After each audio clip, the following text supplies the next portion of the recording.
Assalamualaikum warahmatullahi wabarakatuh.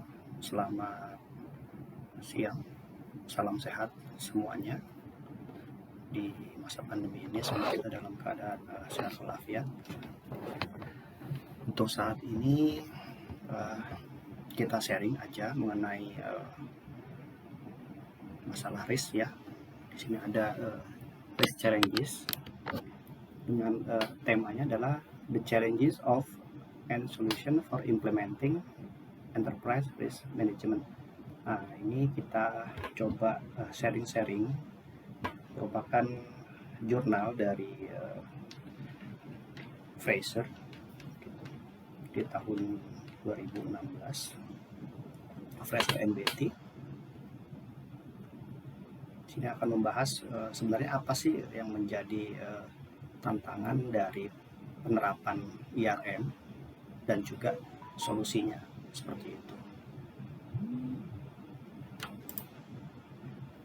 Kita bagi menjadi 4. Yang pertama adalah pentingnya IRM, lalu tantangan, solusi, dan juga kesimpulan dari pembahasan kali ini. Kita sama-sama belajar untuk masalah risiko, jadi sharing-sharing saja. Nanti mungkin apabila ada masukan, silakan. Kita mulai mengenai risiko, bahwa pentingnya IRM adalah untuk mengelola risiko dan juga melihat bahwa orang-orang tersebut itu bisa mendemonstrasikan, bisa melaksanakan aksi dari pengolahan tersebut. Namun ada beberapa miskonsepsi, beberapa kesalahpahaman mengenai IRM. Setidaknya di sini ada 10.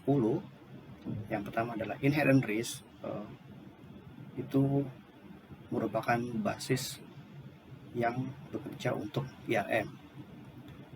Yang kedua adalah manajemen risiko, dan juga ke dalamnya itu merupakan tujuan yang independen dari, merupakan hal yang independen dari tujuan bisnis gitu. Lalu ada risk tolerance. Jadi risk tolerance ini dianggapnya sama dengan risk appetite. Jadi selera risiko dianggap sama dengan risk toleransi risiko. Lalu ada juga manajemen risiko ini bisa didesentralisasikan dan juga ke dalam hal yang kecil-kecil gitu, silo jadinya. Dan ada anggapan bahwa satu skill saja itu sudah cukup gitu. Ada juga anggapan bahwa IRM merupakan level atau tingkatan yang rendah dari treasury atau suatu project keuangan gitu. Lalu adanya setiap resiko yang sama semua pentingnya gitu.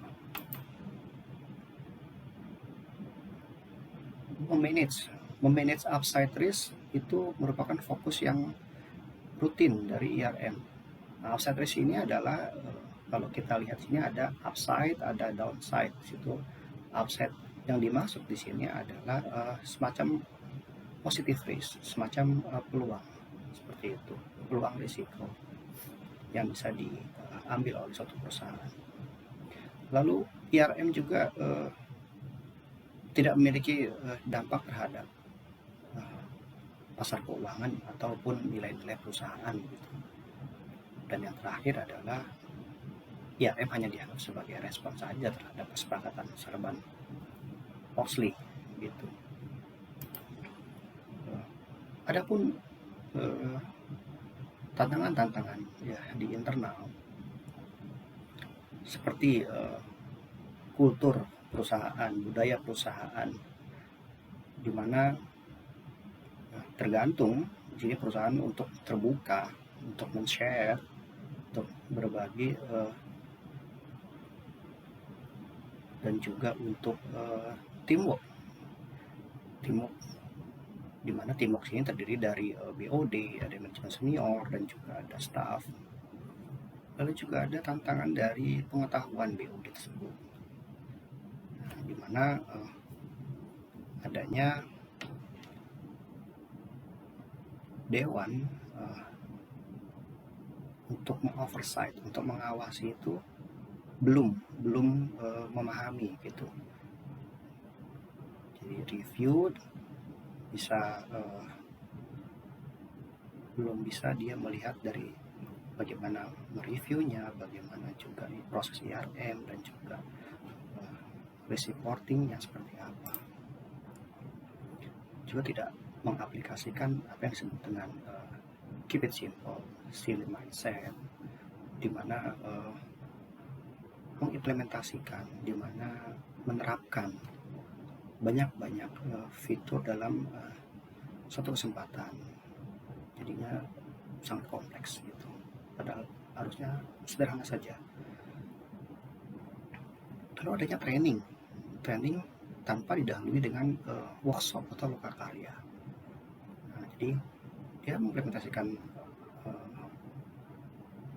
untuk training session, jadi mengajarkan IRM tanpa didahului dengan lokakarya gitu. Jadi step-stepnya mungkin terbalik gitu. Dan juga mengidentifikasi banyak risiko. Jadi 700 risiko itu dicantumkan gitu. Padahal nanti ada teori-teori yang sebenarnya nggak perlu harus banyak gitu, risiko-risiko yang penting-penting saja. Lalu tidak ada time frame-nya. Nah, mengidentifikasi risiko itu dengan kemungkinan yang akan terjadi itu sangat penting untuk didefinisikan sebenarnya. Lalu juga dia tidak membuat IRM itu menjadi menyenangkan atau berarti. Terlalu banyak batasan birokrasi, banyak survei, lalu banyak paperwork ya yang harus diisi gitu, dilakukan gitu. Juga tidak melihat bahwa IRM ini merupakan bagian dari change management gitu, dimana seharusnya IRM merupakan inisiasi dari change management itu sendiri gitu. Solusinya itu adalah apa? Solusinya adalah ada suatu conversation, ada suatu percakapan, dan juga memprioritaskan beberapa hal ya. Jadi kita ada metode untuk good management, jadi manajemen yang baik. Dasar-dasarnya adalah seperti apa yang akan kita capai, time frame-nya seperti apa, lalu sumber dari risikonya yang dapat berdampak terhadap tujuan perusahaan itu seperti apa, dampaknya seperti apa, kemungkinannya seperti apa, dan juga bagaimana bisa mengoptimasi kesempatan, peluang, dan juga bisa mengurangi dari adanya risiko-risiko yang berbahaya, downsides gitu. Dan semua risiko itu bisa dialokasikan ke dalam area-area yang memang membutuhkan gitu. Area-area risiko yang itu sangat membutuhkan untuk dialokasikan sumber daya yang cakep gitu. Terus seperti apa sih tujuan perusahaan itu, lalu risikonya, penanganannya itu dipahami oleh setiap staff yang ada gitu kan, dan juga bagaimana komitmen dan juga keterlibatan dari para staff untuk mengeksekusi suatu rencana. Ada juga bicara masalah kebijakan IRM. Jadi direkomendasikan bahwa perusahaan itu memiliki kebijakan IRM yang baik gitu. Nah, ini pun harus disetujui oleh level BOD gitu. Apakah BOD itu sendiri mungkin atau delegasikan kepada komite seperti komite risiko. Gitu. Ada penggunaan dari kerangka IRM. Jadi bagaimana IRM ini akan dilaksanakan, akan dijalankan. Misalnya kita bisa menggunakan basis dari ISO 13000 dan itu bisa kita custom gitu, kita sesuaikan dengan kebutuhan perusahaan seperti apa. Lalu adanya komite risiko itu hal yang sangat baik, di mana harusnya bisa terdiri dari senior eksekutif dan sangat dianjurkan kita melibatkan seorang CEO di sini, seorang direktur utama, seorang presiden direktur. Nah, adanya bahasa yang sama, jadi istilah-istilah seperti risiko residual, adanya risiko besar ya, dan juga penanganan, mitigasi, kontrol itu harus dipahami dan juga dapat digunakan dengan cara yang sama oleh setiap unit kerja seperti itu. Lalu adanya dedicated corporate risk group. Dedicated corporate risk group ini ya bisa kita analogikan dia kurang lebihnya seperti divisi atau unit kerja gitu kan. Bahkan bisa ditingkatkan menjadi level CRO lah. Kalau di kita di BUMN mungkin sudah dimasukkan ya ke dalam suatu nomenklatur, mungkin berdiri sendiri atau bisa juga masih gabung dengan direktur keuangan, manajemen risiko gitu. Nah, adapun fungsi-fungsi ini juga masing-masing organisasi ya mungkin berbeda. Ini bisa terdiri dari 2 atau 3 ya kalau berdasarkan dari researchnya di jurnal ini. Adanya champion atau kalau di beberapa perusahaan ada namanya risk champion seperti itu gitu, dimana dia tuh merupakan staff atau mungkin individu yang menjalankan untuk mengenalkan gitu IRM, dan juga dia terlibat terhadap IRM itu level lokal kalau di perusahaan mungkin bisa pada level departemen, level unit kerja gitu. Lalu adanya integrasi dengan loss control. Nah, kebanyakan dari perusahaan ini itu bisa menjejak dari kerugiannya, seperti bagaimana dia itu produk returnnya, bagaimana misalnya ada tuntutan dari pihak lain, tuntutan hukum seperti itu, dan lain sebagainya. Ini juga merupakan informasi yang sangat penting gitu, khususnya dalam hal key risk indicator terhadap tren-tren di masa depan. Ya, yang kita inginkan adalah kerugian yang akan terjadi di masa depan itu bisa kita track, bisa kita monitor gitu, atau yang saat ini pun bisa kita track, bisa kita monitor, sehingga kita bisa mengontrolnya dengan baik gitu.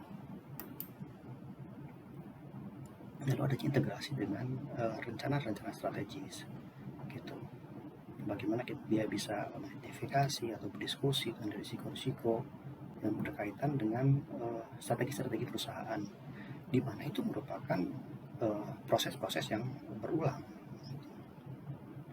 Lalu bagaimana dengan integrasinya dengan business planning gitu. Jadi semua unit bisnis itu harus mempersiapkan penilaian risiko untuk mensupport dari resources-nya. Selain itu juga adanya prioritas risiko yang akan diterapkan, di mana sumber daya itu memang digunakan pada tempat-tempat yang risikonya itu kritikal, seperti itu, yang paling kritikal seperti itu. Nah, di sini seperti pembahasan di depan tadi, adanya workshop karya pada level staff, gitu, sehingga keberhasilan dari IRM ini dapat tercapai, di mana dia bisa memahami risiko itu apa, lalu treatmentnya seperti apa, diimplementasikannya bagaimana, dan ini bisa dilakukan bagaimana caranya, itu dengan adanya conversation, dengan adanya percakapan, dan juga prioritas. Ya mungkin kita bicara masalah komunikasi di sini, komunikasi prioritas itu diantara staf-staf yang bertanggung jawab. Lalu selain level staff juga adanya workshop bagi para pimpinan, gitu, yang diharapkan bagaimana dia bisa memberikan suatu knowledge mengenai IRM ini, gitu, kepada para bawahannya, seperti itu. Lalu adanya suatu voting. Jadi voting teknologi, ya mungkin bisa teknologi, bisa juga tidak, itu nanti tergantung dari perusahaannya melakukan seperti apa. Pada intinya adalah supaya tidak ada dominasi dari suatu diskusi, ya mungkin disebabkan oleh dominasi orang-orang yang ya mendominasi suatu diskusi, suatu rapat, atau juga tidak enak jika ada senior gitu yang datang di diskusi tersebut. Jadi supaya tidak terjadi hal itu, perlu dilakukan. Juga ada interview. Jadi interview bisa resound one on one, gitu, dimana itu merupakan salah satu cara, gitu, kita bisa mengumpulkan, kita bisa menguji informasi terhadap risiko-risiko yang ada, gitu. Karena tidak semua staff itu nyaman, gitu, untuk berbagi dalam suatu kelompok, gitu. Jadi mungkin akan lebih nyaman kalau dia one on one, seperti itu. Adanya pengukuran broad range, seperti apa, seperti regulasinya seperti apa dalam hal risiko, risk regulation, gitu kan, ada risk government risk, jadi risiko dari pemerintahnya seperti apa, atau safety-nya, gitu. Bagaimana kita bisa memahami dan memprioritaskan risiko supaya kita mengutilize dari adanya pengukuran tersebut. Dan pengukurannya ada juga mengenai matrix, gitu. Bagaimana adanya efek-efek yang potensial dari risiko. Jadi beberapa skenario, jadi juga ada analisa statistik yang digunakan untuk menganalisa dari materi tersebut. Itu bisa menjadi hal yang sangat berguna, gitu. Itu juga bisa gunakan risk register untuk mengidentifikasi dan juga informasinya seperti apa. Kita melihat apa yang menjadi hal-hal yang sangat penting dari risk management itu. Juga kita bisa pakai business plan, template-nya seperti apa, gitu. Jadi informasinya itu sudah disuplai dengan seperti apa sih suatu business plan ini risikonya, gitu ya. Lalu butuh support apa untuk menjalankan dari business plan ini, sumber dayanya mau seperti apa, gitu. juga ada key risk indicator, di mana yang digunakan di sini seperti data statistik ya, supaya ada insight untuk kebutuhan di masa depan. Jadi ini berbeda dengan KPI ya, dengan Key Performance Indicator, di mana dia merecord apa yang sudah kita accomplish, apa yang sudah kita selesaikan di masa lalu gitu. Jadi kalau KRI ini memang dia bisa memperingatkan manajemen dari isu-isu apa saja sih yang akan meningkat gitu, atau bisa menurunkan risiko. Nah, hal ini harus di-develop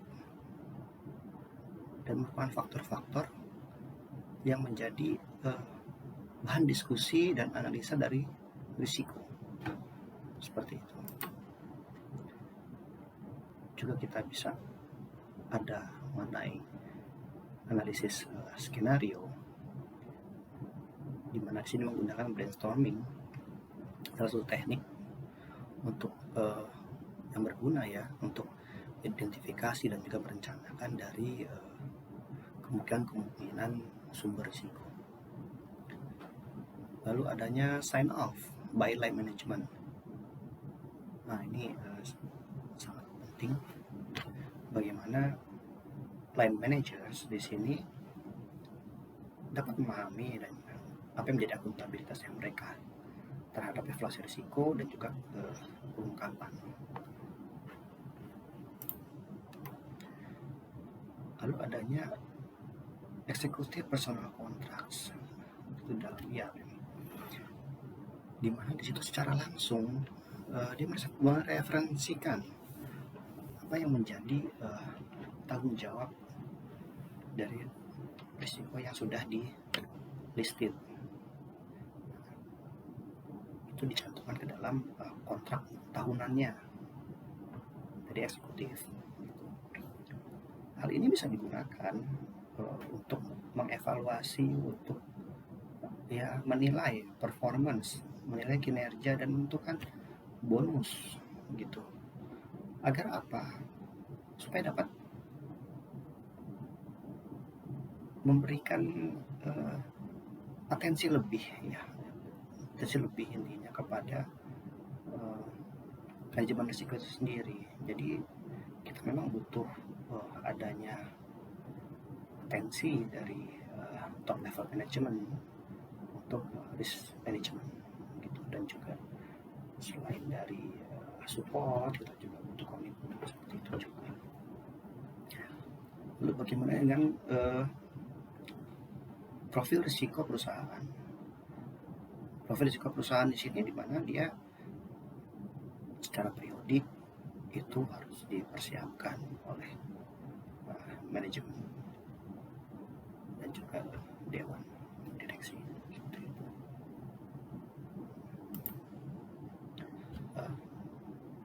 Bagaimana kita bisa mereport kepada pimpinan gitu. Karena banyak perusahaan yang menerapkan IRM itu untuk melihat bagaimana pimpinannya itu bisa memahami, bisa men-sharing pemahamannya terhadap risiko yang berdampak kepada tujuan perusahaan. Nah, langkah-langkah ini terdiri dari profil risiko awal itu seperti apa. Lalu reporting to the audit or other board committee. Ketika akuntabilitas untuk pengawasan risiko itu telah didelegasikan ya kepada komite risiko misalnya, komite secara periodik harus meminta kepada manajemen profil risikonya seperti apa dari perusahaan tersebut, reporting to the board. Kalau nggak ada komite untuk melaksanakan oversight, siapa yang melaksanakannya? Full board must do the review gitu.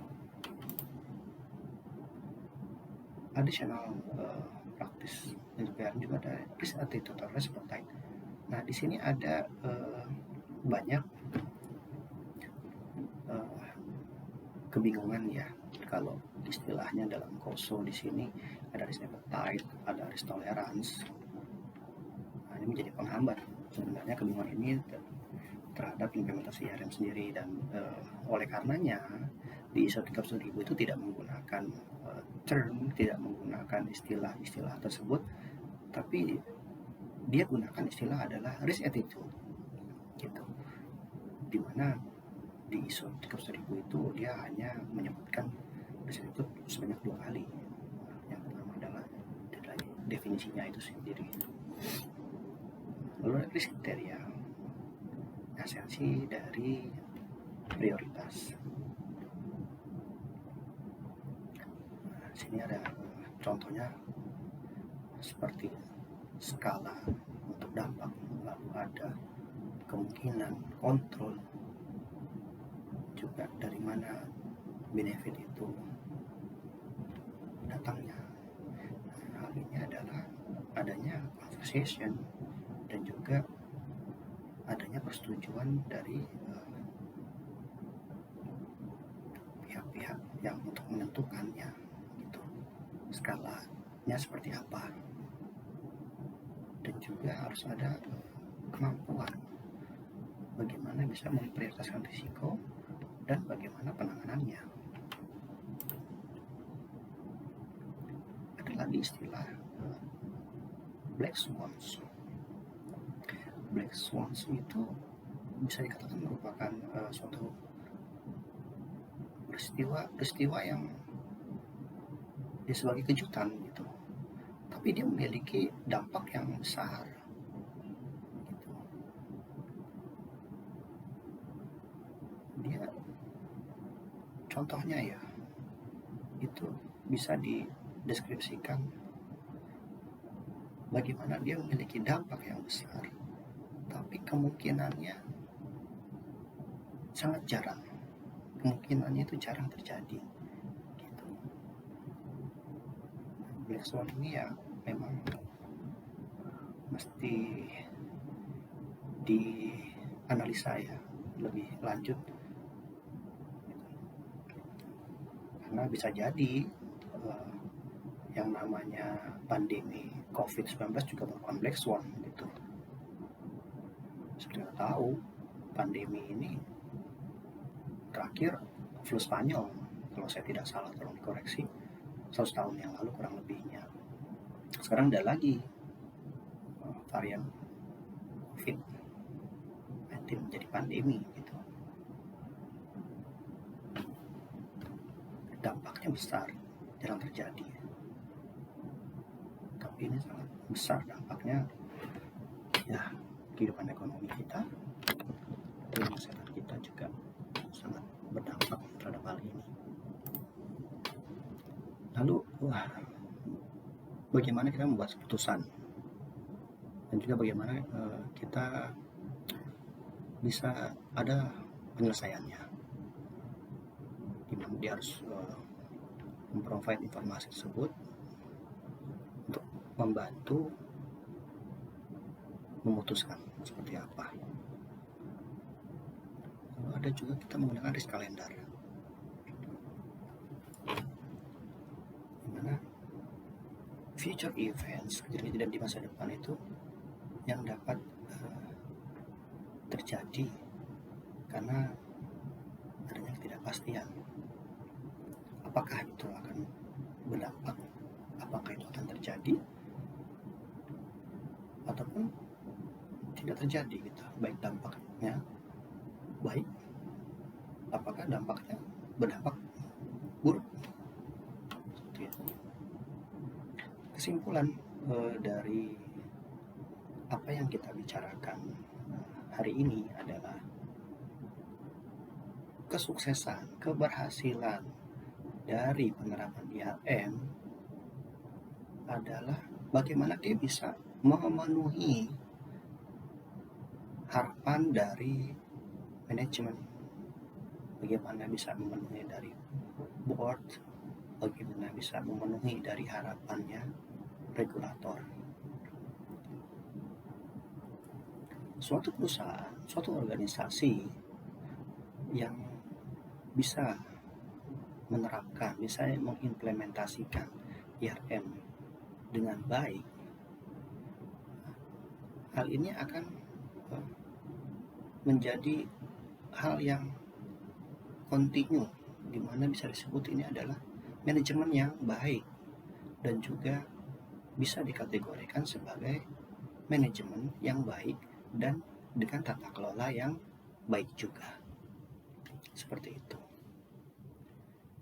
Oke, terima kasih atas perhatiannya, dan kita cukupkan sekian sharing hari ini, dan kita insya Allah akan bertemu lagi dengan pembahasan-pembahasan lanjutan, baik itu mengenai risk management ataupun dengan pembahasan-pembahasan yang lain.